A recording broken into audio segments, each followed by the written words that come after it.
নমস্কার। ১২ই জানুয়ারি বীর সন্ন্যাসী স্বামী বিবেকানন্দের জন্মদিবস। তার প্রতি শ্রদ্ধা জানিয়ে আমাদের নিবেদনে শ্রী গৌরাঙ্গ চক্রবর্তী মহাশয়ের লেখা একটি শ্রুতি আলেখ্য আপনাদের নিবেদনে রাখলাম। কালের যাত্রার গভীর দর্শন পরিলক্ষিত হয় দুই তীরের সেতুতে দাঁড়িয়ে থাকা দুই মহীয়সীর কণ্ঠে। একজন নরেন্দ্রনাথ অর্থাৎ স্বামী বিবেকানন্দ, আরেকজন কবিগুরু রবীন্দ্রনাথ ঠাকুর। তাদের দুজনের কথোপকথনের মাধ্যমেই আজকের এই শ্রুতি নাটক। নরেন্দ্রনাথের ভূমিকায় অর্থাৎ স্বামী বিবেকানন্দের ভূমিকায় অনন্যা ধারা, রবীন্দ্রনাথের ভূমিকায় অদিতি মুখার্জি। শুরু করছি আজকে আমাদের নিবেদন দুই তীরের সেতু। কলমে শ্রী গৌরাঙ্গ চক্রবর্তী মহাশয়। আপনি জানেন কবিগুরু, আজকাল আমার মনে হয় ভারতকে বোঝাতে গিয়ে আমি নিজেকে হারিয়ে ফেলেছি। নিজেকে হারানোও তো একরকম পাওয়া নরেন্দ্রনাথ। যে মানুষ নিজেকে হারাতে পারে সে তো বিশ্বকে পায়। আপনি কবি বলেই হয়তো এমন অনায়াসে বলেন, কিন্তু আমার কাছে ভারত মানে দারিদ্র্য, অবমাননা, পরাধীনতা আর সেই অসীম শক্তি যা মানুষ ভুলে গেছে। আর আমার কাছে ভারত মানে মানুষের অন্তরের দ্বীপ, বাইরে ঝড়, ভেতরে আলো। কিন্তু বলুন, ও কাকুরাকে আপনি আমার কাছে পাঠালেন কেন? কারণ আমি জানি আপনি এখনো জীবনের মধ্যে আছেন।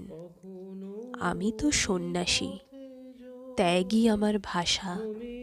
কিন্তু ভারত শুধু ত্যাগ নয়, সৃজনও বটে।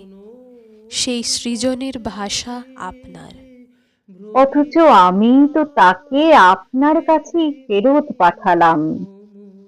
কারণ ভারতকে জানতে হলে আগে শক্তিকে জানতে হয়, আর সেই শক্তির নাম আপনি। দেখুন, এইখানেই আমাদের পার্থক্য। আপনি ভারতকে দেখেন হৃদয়ের চোখে, আর আমি দেখি পেশির ভিতর দিয়ে। তবু আমাদের মিল এক জায়গায়, গানে। আপনি যখন আমার গান গেয়েছিলেন তখন কি জানতেন সেগুলো একদিন আমাদের সম্পর্কের একমাত্র দলিল হয়ে থাকবে? আমি তখন জানতাম না আমি কি গাইছি, শুধু জানতাম তোমারই করিয়াছি জীবনের ধ্রুবতারা। এই লাইনটা গাইতে গাইতে আমার ভেতরটা কেঁপে উঠত। শ্রী রামকৃষ্ণদেব শুনেছিলেন সেই গান? হ্যাঁ, গুরুদেব বলেছিলেন এই ছেলের গলায় ঈশ্বর কথা বলে, কিন্তু সেই ঈশ্বরের কাছে পৌঁছনোর ভাষা আমি আপনার কাছ থেকেই পেয়েছি। আপনি আমার গানকে সাধনার পথে নিয়ে গেলেন, আর আমি আপনার জীবনকে কবিতার ভিতর পেলাম। এই কি কম? তবু আশ্চর্য, আমরা মুখোমুখি বসে এত কম কথা বলেছি। হয়তো সময়ের দরকার ছিল না। কিছু সম্পর্ক সম্পর্কে বাঁধা নয়, তারা সুরে বাঁধা। আমি যখন শিকাগোতে দাঁড়িয়ে বলেছিলাম, sisters and brothers of America, আমি মনে মনে আপনার গান শুনছিলাম। আর আমি যখন জনগণ মন লিখছিলাম তখন ভাবছিলাম এই দেশ একদিন আপনার স্বপ্নের মতন মাথা তুলে দাঁড়াবে। কবিগুরু, মানুষ কি পারবে? পারবেই, কারণ মানুষ গান ভুলে যেতে পারে, কিন্তু সুর ভুলে যায় না। আপনার এই কথাটা আমার সন্ন্যাসের থেকেও বড় শিক্ষা। আর আপনার জীবন আমার কবিতাকে সাহস দিয়েছে। আমরা হয়তো আলাদা পথে হাঁটলাম, কিন্তু লক্ষ্য একটাই, মানুষ। কিন্তু মানুষ কি মনে রাখবে?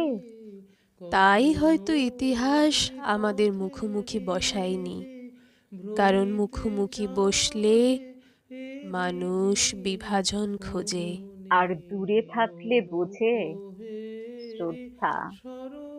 একদিন যদি মানুষ বলে এই দুই মানুষ একে অপরকে চিনতেন, তাতেই আমি তৃপ্ত। চেনা তো শুধু চোখে নয়, হৃদয়ে। আর আমাদের হৃদয় একই নদীর দুই তীর। তবে চলুন, আজ আর কোনো তর্ক নয়, আপনার একটি গান শুনতে চাই। আর আমি শুনতে চাই যে আপনার কণ্ঠে আমরা যে অতি শিশু, অতি ক্ষুদ্র মন, এইখানেই তো ভারত, সে যে এখনো আমার স্বপ্নের ভারত। পথহারা তোমারে করিয়াছি জীবনের ধ্রুব তারা। এ সমুদ্রে আর কবু হব না কো পথহারা, তোমারে করিয়াছি জীবনের